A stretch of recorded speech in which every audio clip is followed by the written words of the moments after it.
A cool breeze winds through the Judean hill country. It's how only briefly disturbing the peace of the warm summer night. It's the end of the barley harvest. And as is tradition, all of the landowners and the reapers have come together. They've winnowed the barley at the threshing floor, and now they're going to sit down in the evenings over a campfire and eat and drink and make their hearts merry. The man Boaz is well known in Bethlehem, a respected man, a veteran of many such occasions, many such harvest seasons here at the threshing floor.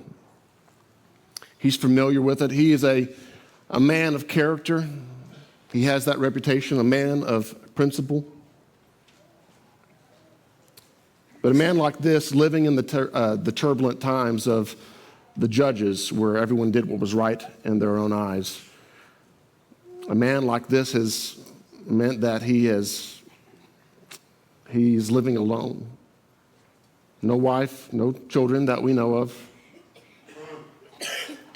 Perhaps he feels like that's unlikely for him now at this stage of life, but I doubt that that's what's on his mind tonight.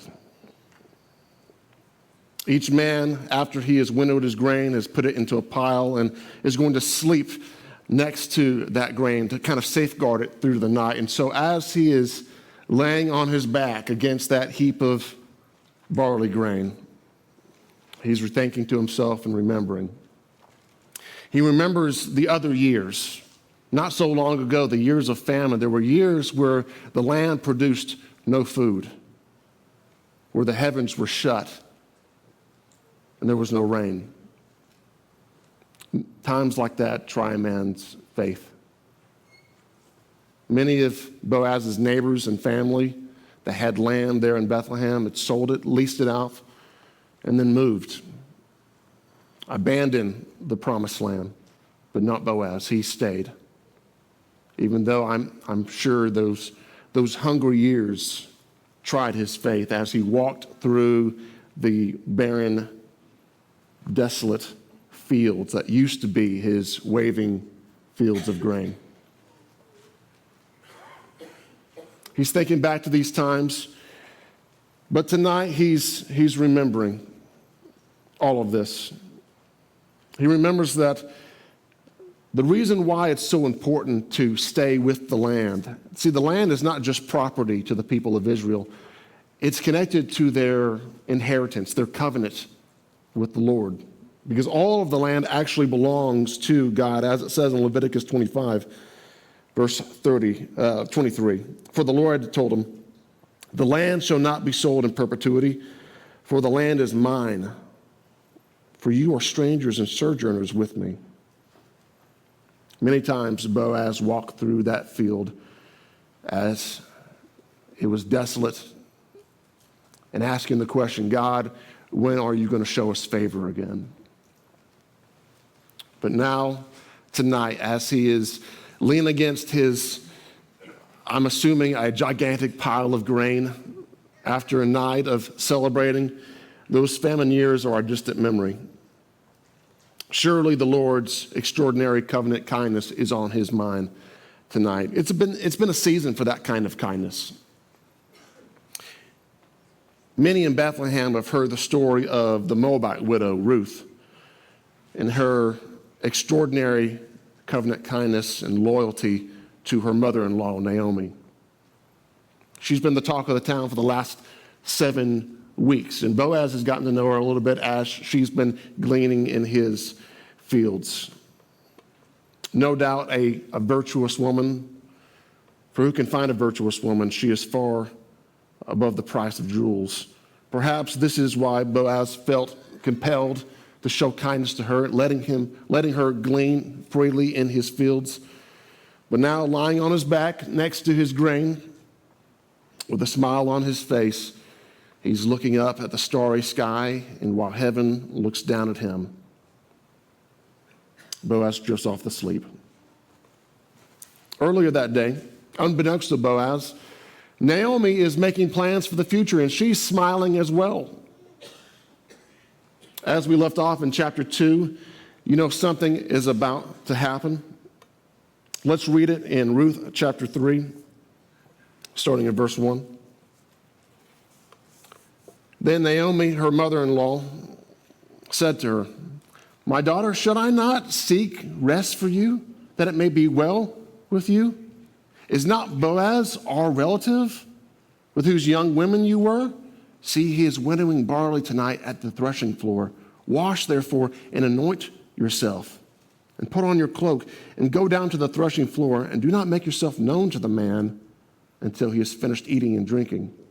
But then, when he lies down, observe the place where he lies. Then go and uncover his feet and lie down, and he will tell you what to do."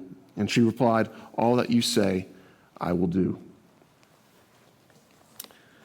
Naomi has gone from call me Mara, bitter, to now call me matchmaker. You know, I'm sure for Ruth, it was great seeing the side of Naomi again. This is the mother-in-law that she has known for the 10 years, before all the loss, before leaving Moab and coming back, before she was bitter. And so I'm sure that evening, you know, Naomi is like rummaging through Ruth's closet, like, "We're going to find you something barley harvest chic for tonight, all right? You're going to be looking good, girl, all right." No, not that one, not that one. And so she's going through, and they're getting ready, all perfumed up. Tonight's a big night. Naomi knows that. Ruth knows that. This could be the only opportunity for them to find security, to be saved, for the land to be redeemed back.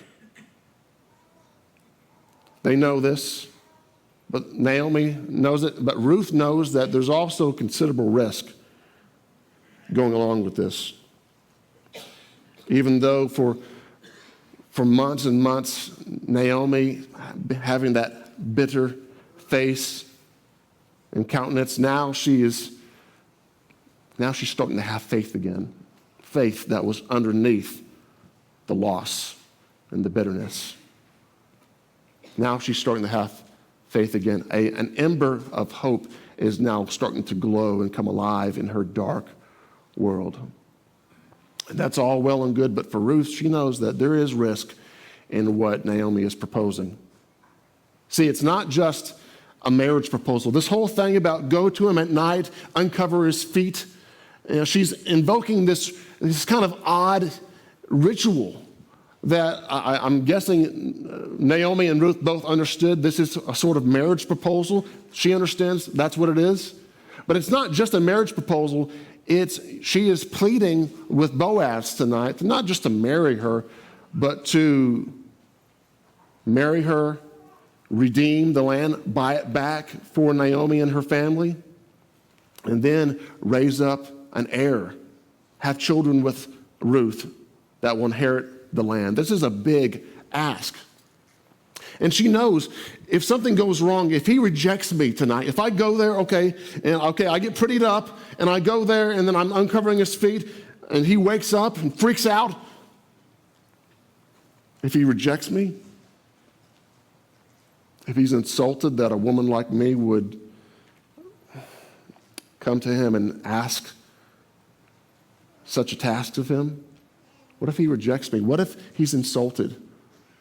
What if he bans me from gleaning in his field anymore? There is risk at what she is doing. This is a risky proposal, but still, she agrees to go along.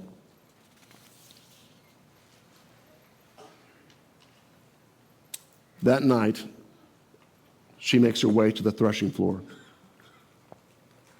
She waits for dark. She goes throughout the streets of Bethlehem. They're dark and they're quiet. Every step forward, she's hearing a rebuttal in her head back of why she should just turn back. She is being thrashed about. She's going to this threshing floor and she knows what she must do. She gets closer. She sees the dancing glow of the fire on the hillside. She hears the laughter of the men on top of this plateau winnowing grain, winding down for the night, and she knows what she must do. But every step of the way, she's thinking, what am I doing? What am I doing? There's no way he's going to look at me and he is going to run the other way. He is not going to accept me. Yeah, okay, maybe I have, he's been kind to me before and he knows I'm trying to help my mother-in-law, but still, this is a big ask. What if she is hounded by those thoughts all the way, I'm sure? What if the man I meet in the dark tonight is not the same man that I've known in the field for the 7 weeks? What if he's a different kind of man? There's that possibility. She gets to the threshing floor and she stays kind of a distance away. She's watching Boaz, her kinsman redeemer, from afar. His winnowing fork is in his hand and he will clear out his threshing floor. The men all stop, they eat, they drink. She's watching and waiting. The fire starts to die down. All the men go to their grain piles and settle in for the night, and now she knows the time is coming, about midnight. She makes her way onto the floor, weaving through this sleeping man, that sleeping man, all the way to the spot where she knows Boaz is staying, making her way towards a sleeping Boaz. Her mind still full of all the uncertainties. A cloud of uncertainties is all around her. But still, she has to go forward. She's willed by faith. As she gets close, now she is there at his feet. He's still asleep. She's reaching out to touch the end of his garment, to fold it up, to uncover his feet. And she's thinking to herself, if I can just touch the end of his garment, then I can be redeemed. I'm that close. I can be restored. Naomi and I can have security. We can be saved. The land could be redeemed.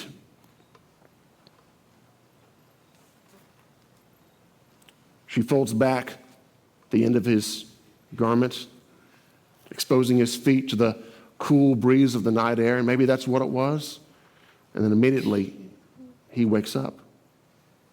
And I'm sure what would we be thinking? Oh, who touched me?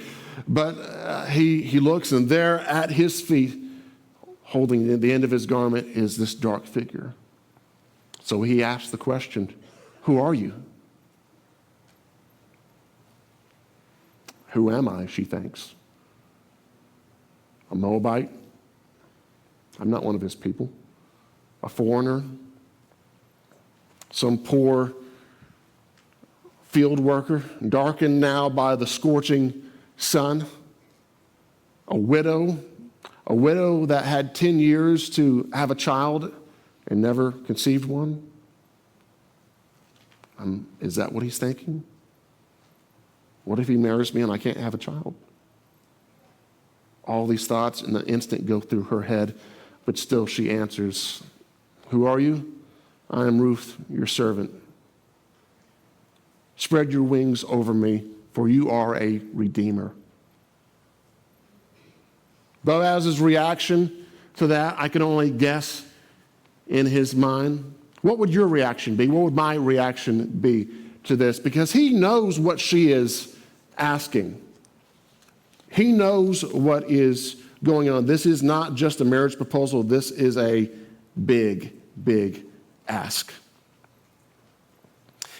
I'm tempted to paint it in a westernized style love story, something that Hollywood would like to make a movie about, I'm sure.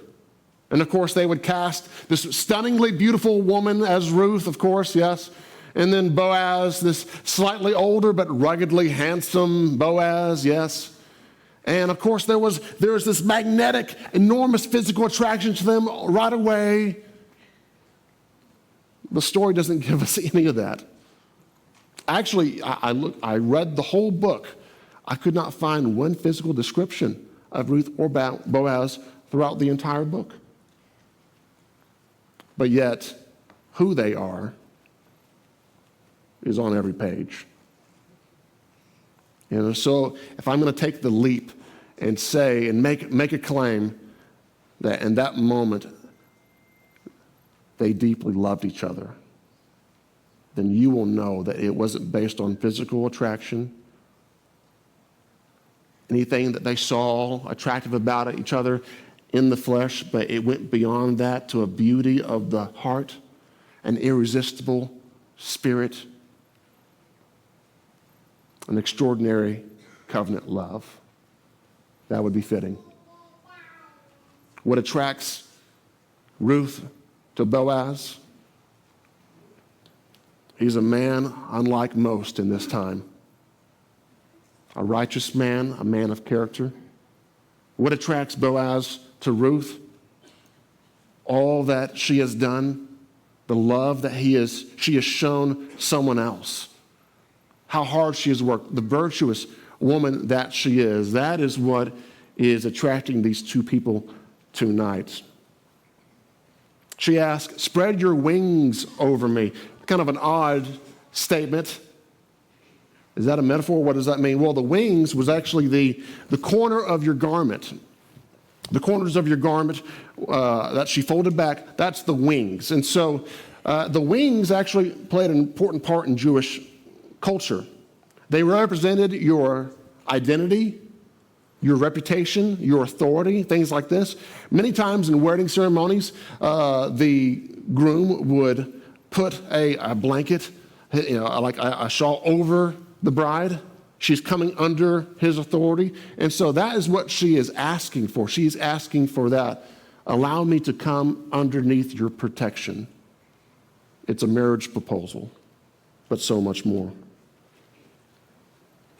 What is his response to her? In that moment, one of love.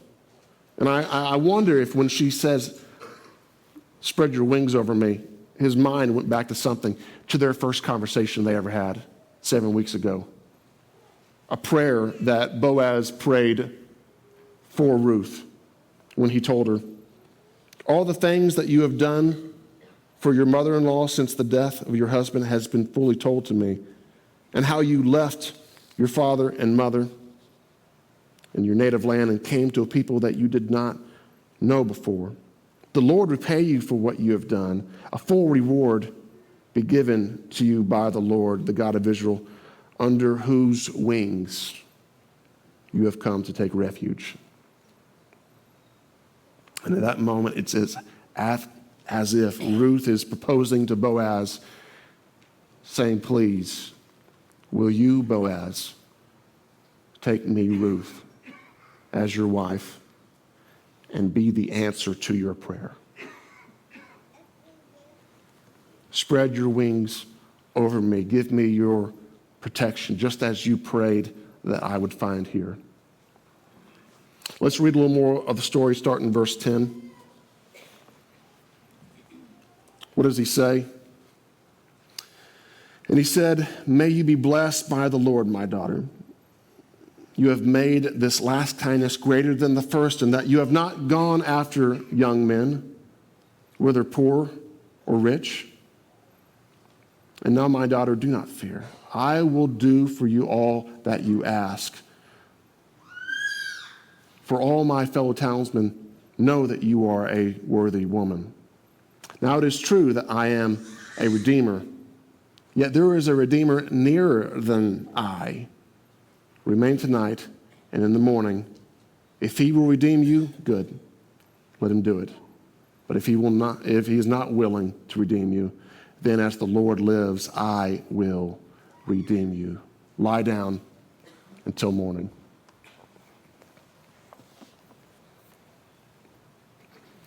Lie down until morning. I don't think that she got much sleep that night.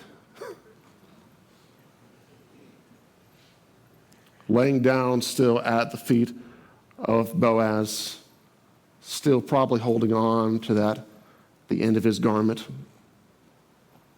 with a tear running down her cheek being caught by now a smile. For the first time, that cloud of uncertainty is now dissipated and revealed a star of hope just above her. Now, just like Naomi, her bitterness turned to faith. Now Ruth's uncertainty is now turning to that extraordinary covenant love. We do realize, though, that the night could have gone differently, yes. Let's read some more of what Boaz said and see what happens next. Chapter 3, verse 14.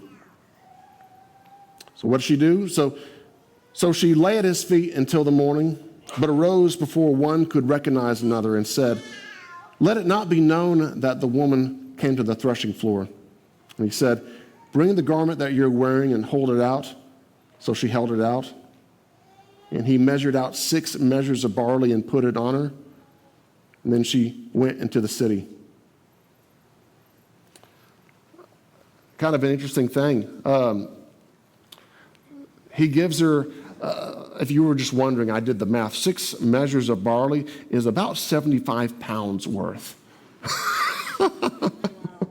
I hope that dress held up. 75 pounds worth of barley. He didn't need to do that. He had no obligation to Ruth at this point. He didn't say, "Well, I'll marry you," and then and he didn't make promises. I think sometimes our hearts want a tangible way to show someone that we love them. Maybe that's what this was. He'll say later he didn't want her to go back empty-handed. It's almost like taking those 6 measures of barley from his entire pile of grain, almost like a down payment, a promise, a first fruits offering, pledging that the rest is coming soon. He's a provider, if anything. It's just who he is. She goes back and sees Naomi. And when she came to her mother-in-law, she said, "How did you fare, my daughter?" Then she told her all that the man had done for her, saying, "These 6 measures of barley he gave me, for he said to me, 'You must not go back empty-handed to your mother-in-law.'" She replied, "Wait, my daughter, until you learn how the matter turns out. For the man will not rest, but will settle the matter today." And we would expect nothing less from Boaz at this point. He is not going to rest until their redemption is finished. That's who he is. But we do recognize that the night could have gone very different indeed. If Boaz was a different kind of person. This is a striking metaphor. The threshing floor. As I'm reading this week, I'm reading about this scene, and you do the research into, because we don't thresh grain a lot today by hand, do we? That's not something that we're used to. But when you see kind of what goes into this, they would take the barley after it's been harvested, cut down in the field, and they would take it to the threshing floor. It's a flat piece of land, usually on top of a hill, where there would be a nice breeze, a wind going by, and they would beat the barley. They would break it up, and then they would toss it up into the air, and what was of substance, what had weight, would fall back down, but then the lighter, the worthless part, the chaff, would be carried away by the wind. It's interesting that when you look at what all 3 of these people have gone through already, they themselves have been threshed at the threshing floor. Each of them have experienced something. They've been beaten up a little bit, tested, and what was worthless in them has been taken away. This is an important thing to understand. The threshing floor does not produce the grain, it reveals it. All 3 people have had different kinds of threshing with their story. For Naomi, it was a threshing of loss. Her husband dies. Her sons die. She lost her security. She left the promised land full, and she came back empty. But in the midst of all that is revealed that underneath there's still faith. For Ruth, a threshing by vulnerability. Her threshing is a little different than Naomi's because Ruth voluntarily chose a path that would leave her vulnerable. After her husband dies, she voluntarily leaves her homeland, her old gods, her old way of life, her economic independence, and ultimately her ability to choose her own destiny. That's going to be in the hands of someone else now. But through the midst of all of that vulnerability, underneath the uncertainty, she finds within herself that extraordinary covenant loyalty. The chaff is blown away. For Boaz, it was a threshing by temptation and opportunity. He could have ignored the poor Moabite widow that was gleaning in his fields. He could have exploited his position of power over Ruth. He could have taken advantage of her at the threshing floor. He could have done all these things. He could have pursued what he wanted instead of going by the law saying, no, there is a nearer kinsman redeemer. How hard that must have been in that moment to tell her, as she's right there at his feet, he has to say, hey, there is actually someone else. There's a closer relative to Elimelech than me. And actually, he has first right of refusal. So he's going to go and present that. You'll read about that next week. But he didn't. Did he have to do that?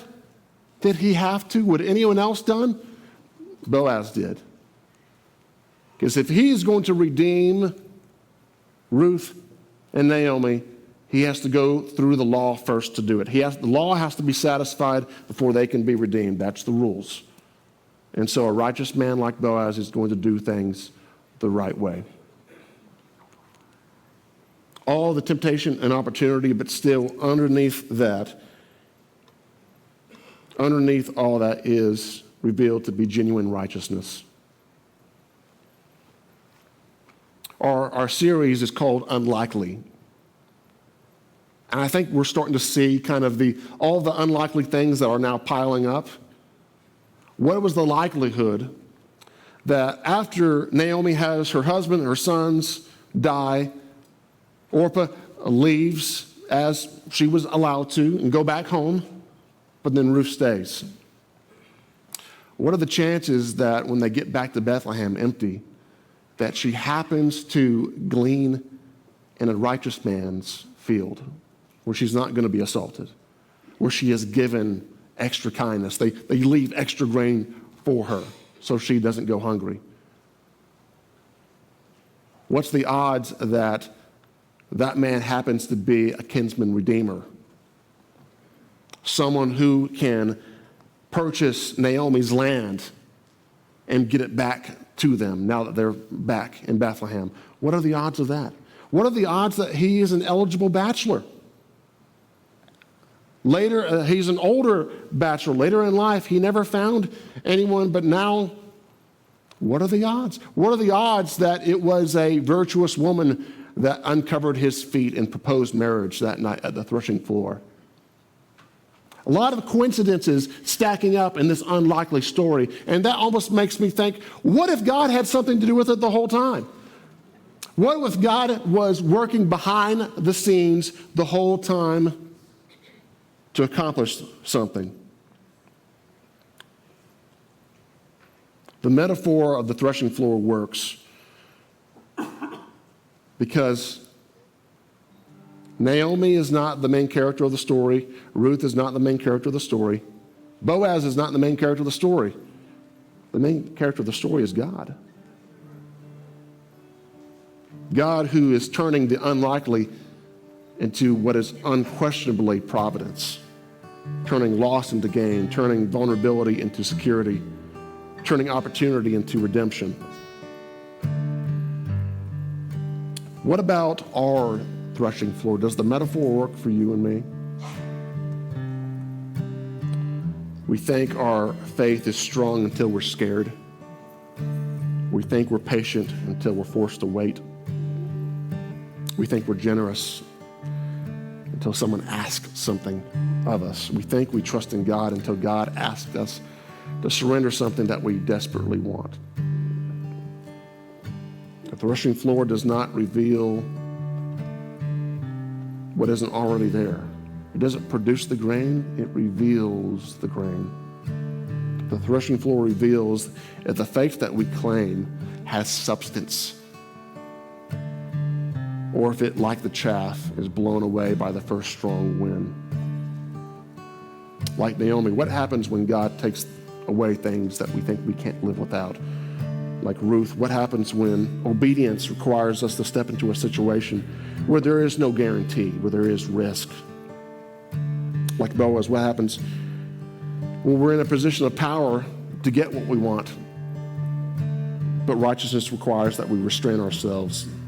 The threshing floor doesn't produce the grain, it reveals it. As I've gotten to know a little bit of West Virginia history while I'm here, the urban legends, the fun stories, that kind of a new culture to learning about, the Mothman, that sort of thing, made me interested in kind of where that comes from. In 1967, December 15th, around 4:58 in the afternoon. It's a cold December day, 30 degrees, just about. There's no weird weather. There's no strong wind, partly cloudy. Nice day to do some Christmas shopping, and a lot of people were. Crossing the Silver Bridge, crossing the Ohio River into Ohio during rush hour, there were 37 cars on the bridge that day. There was no sign that anything was about to happen. And then all of a sudden, the bridge collapsed. Cars plunged into the icy Ohio River. 46 people died. 9 were injured. 2 of the victims' bodies were never found. And so I looked, and so I said, surely there's something going on here. And the bridge was neglected for years or something. It was built in 1927. 40 years, that's not very old to be a bridge. And so what happened? What happened to this? And then I found out that the bridge was visually inspected 9 days before and approved. It passed the visual inspection, but what the visual inspection doesn't show is that an integral part, a steel I-beam running through the bridge, had at first a minor defect that you couldn't see inside the beam. And when that broke, the whole bridge collapsed. Why did it happen? Was it the Mothman? Was it the 37 cars on the bridge that day? Did the 37 cars make the bridge weak? No. That day, December 15th, 1967, was the day that the weakness was revealed, but it was always there. The defect was there. Visual inspection didn't find it. It was there, revealed. Maybe your life could pass a visual inspection this morning. If we were to inspect you, do you have money in your bank account? Yeah. Do you have a good job? You have a stable family?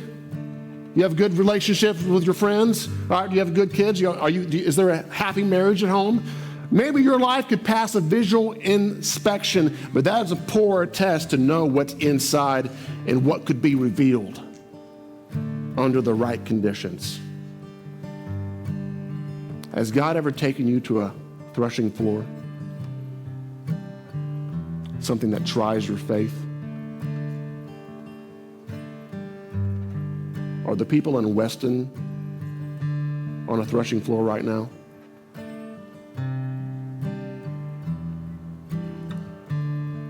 God asking them what is being revealed in their life. Do you trust me through tragedy? It's a hard ask. It's a big ask. But these situations do not produce the grain. They reveal the grain. These kind of things don't produce the faith. They show, do you have faith or not? Has God ever taken you to a threshing floor? Are you there now? I know some of us are. Some of us, our life passes that visual inspection, but deep down, no one sees that the defect has been there for a long time. What happens when you face loss? What is revealed in your life? What happens when you have to be vulnerable and take risk? What comes out? What is revealed in your life? When you face temptation and opportunity, what is revealed in your life? That's what the threshing floor does. That's what those things do to our life. It gives us the opportunity to show what is in us. Is the faith that we have something of substance that lasts, or is it like the chaff that will be blown away by the first strong wind? The threshing floor reveals what it is. Has something like that ever tried your faith? But ask yourself this: what if I'm not the main character in my story? What if you're not the main character in your story? What if it's someone else? What if God has been working behind the scenes in your life this whole time without anyone seeing it, without his name being printed on the page, but he has been there, his hand providentially making things happen for you, taking your situation and making it for good, for those who love God, for those who are called according to his purpose, working all things together for good. Do we believe that verse? Then is he doing it even in tragedy, in loss, in vulnerability, in temptation? Everything is God working behind the scenes for you. Sometimes God will take you to the threshing floor as an opportunity to see what will be revealed, but also to give you the opportunity, like Ruth did that night, to come face to face with your Redeemer. In these opportunities, Jesus is still there. Maybe the thing that is revealed to be there the whole time is God himself.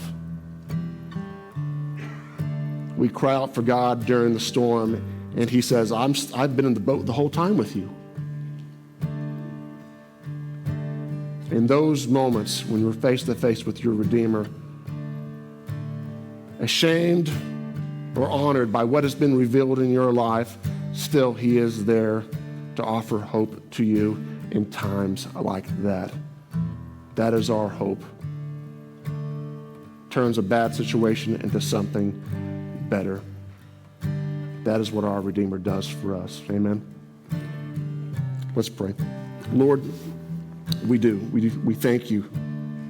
Through the hard times in life, when you put us through things, you allow things into our life that we don't like, but we know it's for your good. You're working it together for good. You allow these things, but it's for our endurance. It's for our faith. And so, God, even in times like that, we thank you because it is part of your plan. A better plan than we could invent. A better script for our life than we could write. You, the unseen author, the main character of the story, are there to guide us through it. And so we thank you for that. We acknowledge you in this. And Lord, as we consider what is revealed during those times, we ask you to strengthen us when we are weak, to make up for it with your strength. We ask for your forgiveness for when we fail, and we praise you for being by us the whole time. In Jesus' name, amen.